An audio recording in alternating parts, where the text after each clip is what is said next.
নমস্কার। আজ আপনাদের সাথে গোলাপের কিছু কথা শেয়ার করার জন্যে ভিডিওটা তৈরি।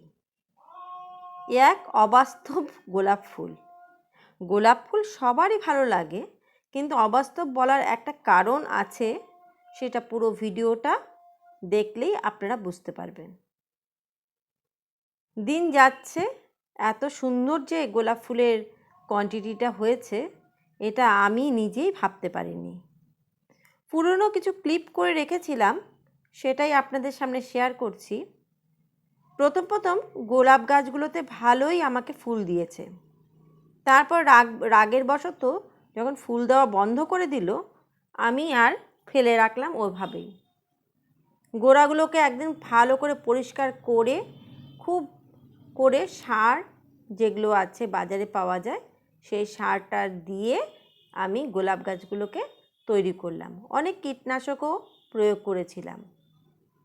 তাতে দেখা গেল সুন্দর করে পাতাগুলো গজিয়ে উঠল ঠিকই, কিন্তু ফুল তেমন দিচ্ছিল না। আমি কারণটা তো বুঝতেই পারলাম না। আমার তখন মনে হলো কিছু তো একটা ঘাটতি আছে। কোনো কিছু কাজ করার সময় প্রত্যেকেরই মনে মনে একটা কথাই ভাবা উচিত, কাজের মধ্যে গলতি নিজের হয়েছে এটাই মনে করা উচিত।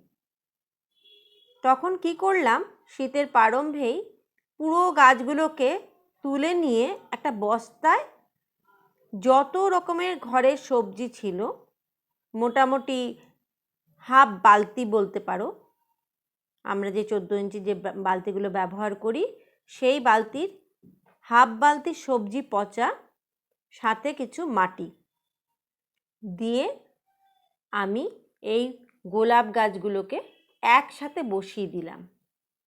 দেখা যাক কি হয়। পরিণতিটা আপনাদের সামনেই ধরা পড়ছে। দেখুন কুঁড়িগুলো কত সুন্দর হয়েছে, আর গোলাপের সাইজটা এতটা বড় বলে কুঁড়ির সাইজগুলো কিন্তু অনেকটাই বড়। আর গন্ধ, আমি মোটামুটি 4 ফুট দূরের থেকে এই গন্ধের স্মেল পেয়েছি। শুধু আমি নয়, আমার ঘরে যারাই এসছে তারাই একই কথা বলেছে, গন্ধ খুবই অতুলনীয়। নেক্সট ভিডিওতে আপনাদের সাথে অন্য একটা ফুলের ইতিহাস নিয়ে আসব। এবার বুঝেছেন তো, গলতিটা আমারই ছিল। কত সুন্দর গোলাপটা।